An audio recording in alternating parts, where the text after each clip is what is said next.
ጤና ይስጥልን የተወደዳችሁ ተመልካቾቻችን እንዴት ሰነበታችሁ? ኢትዮ ቢዝነስ ፕሮግራማችን ተጀምሯል። ኢትዮ ቢዝነስ ፕሮግራም በየሳምንቱ በዚህ ሰዓት ከኢቢኤስ ቴሌቪዥን እየተዘጋጀ ወደ እናንተ የሚደርስ ሳምንታዊ የቢዝነስ ፕሮግራማችን ነው።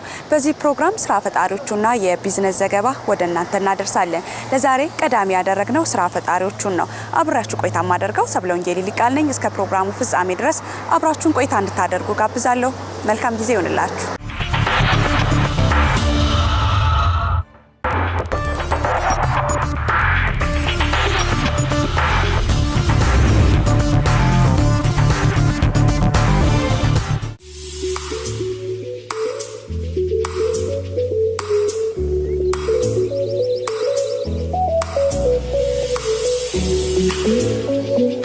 ስሜ ዘዲን ካሚል ይባላል። ተወልጄ ያደግኩት በወልቂጤ ከተማ ስር በጉብሬ ክፍለ ከተማ ነው። የመጀመሪያ ደረጃ ትምህርቴን የተከታተልኩት በጉብሬ አባ ፍራንሷ የመጀመሪያ ደረጃ ትምህርት ቤት ነበር።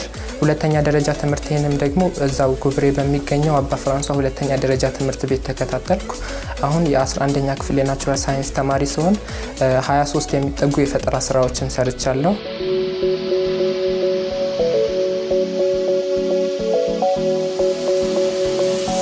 የፈጠራ ስራ የጀመርኩት 4ኛ ክፍል እያለሁ ነው። ያኔም የሰራሁት በማግኔቲክ ላይክ ፖል ሪፔል ኢች አዘር ኤንድ ላይክ ፖል አትራክት ኢች አዘር አሁን በእንግሊዝኛ ስማረው ያለው ቲዮሪ ነው። ግን የዛኔ በአካባቢ ሳይንስ ተመሳሳይ የማግኔት ፖሎች ይገፋፋሉ፣ ተቃራኒ ደግሞ ይሳሳባሉ ሲባል ሰምቼ የዛኔ ነው መኪና መስራት የጀመርኩት እና ከልጅነቴ ጀምሮ ሜካኒካል ኢንጂነር መሆን እፈልግ ነበር። ግን አሁን ላይ ሁለቱንም አጣምሬ እየሰራው ስለሆነ ኤሌክትሮ ሜካኒካል ኢንጂነር መሆን ነው የምፈልገው።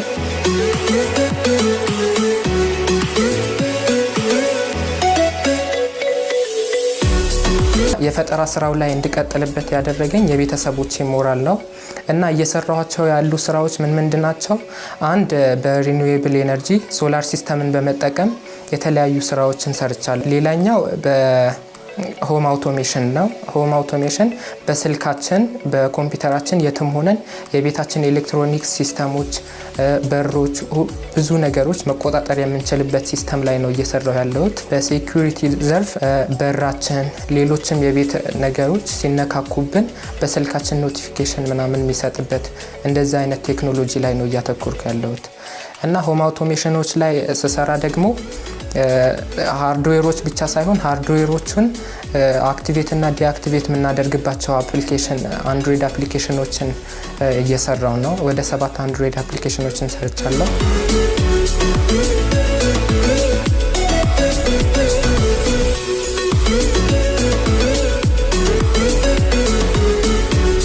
የፈጠራ ስራዎቹ አብዛኞቹ ጠቃሚ ናቸው። ግን እነዚህ በቅርብ ጊዜ የሰራዋቸውና ተወዳጆቹ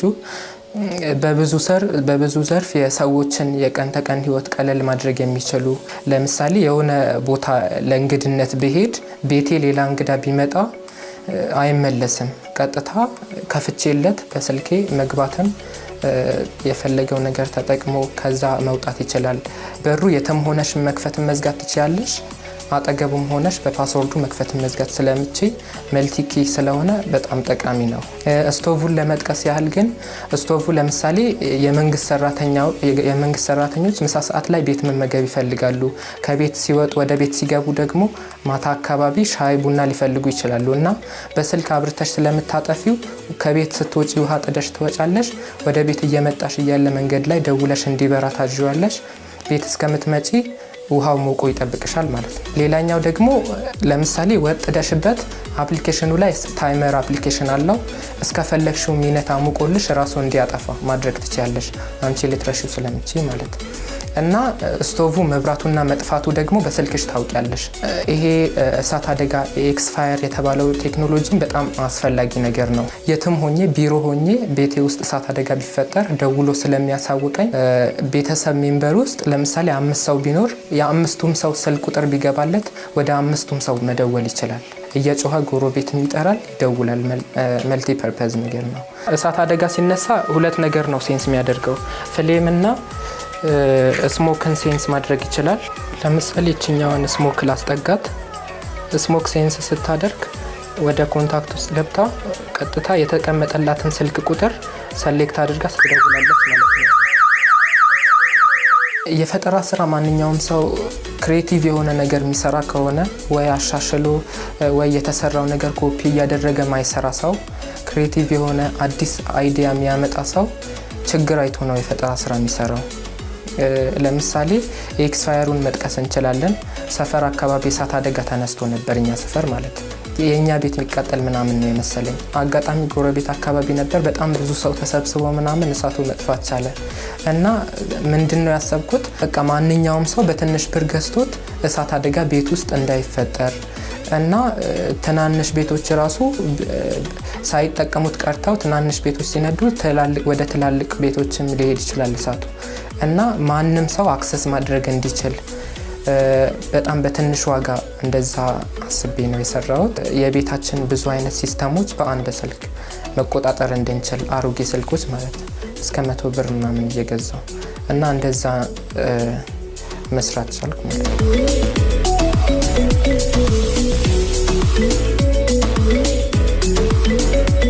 ወደ ገበያ የወጡ የፈጠራ ስራዎች የሉኝም። ለሁሉም ቢዝነስ ሞዴል ሰርችላቸዋለሁ። ግን ኢትዮጵያ ውስጥ ትልቁ ችግር 30 40 በጣም ጠቃሚ የፈጠራ ስራ ብትሰሪ እንደዚህ የምትቀይሪበት ነገር ምናምን አይመቻችልሽም። በመንግስትም በኩል እንደዚህ እስካሁን የተደረገ ነገር የለም እና የግል ባለሀብቶችም ደግሞ ቴክኖሎጂው ላይ ኢንቨስት ማድረግ ምናምን እስካሁን አልለመዱም እና በዛ ችግር ምክንያት ወደ ገበያ ማውጣት አልቻልኩም።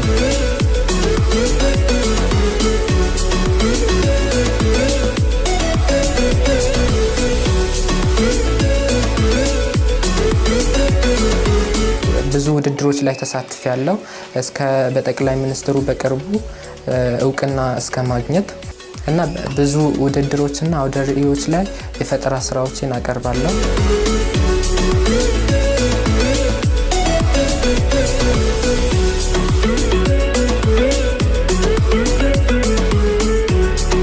ወደፊት ላይ የፈጠራ ስራዎችን ወደ ምርት መቀየር እፈልጋለሁ እና ኢትዮጵያ ውስጥ ብቻ ሳይሆን ምስራቅ አፍሪካ ዓለምም ውስጥ ታዋቂ ኢንተርፕሬነር ቴክ ኢንተርፕሬነር መሆን እፈልጋለሁ። የፈጠራ ስራ መስራት የሚፈልጉ ወጣቶች ምንድነው ማድረግ ያለባቸው? አንድ የፈጠራ ስራ ለምሳሌ ትልቅ አይዲያ ሊኖራቸው ይችላል፣ ግን በትንሽዬ ሞዴል አድርገው መስራት ይችላሉ።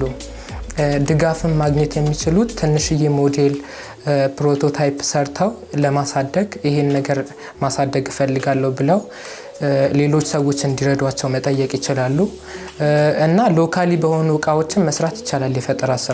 የፈጠራ ስራ ማለት ሲጀመር አዲስ ነገር መስራት እንጂ በተገዛ በአዲስ እቃ ላይ ገዝቶ ምናምን ሙሉ በሙሉ እንደዛ መስራት አይደለም እና ሎካሊ በሆኑ እቃዎች መስራት ይችላሉ።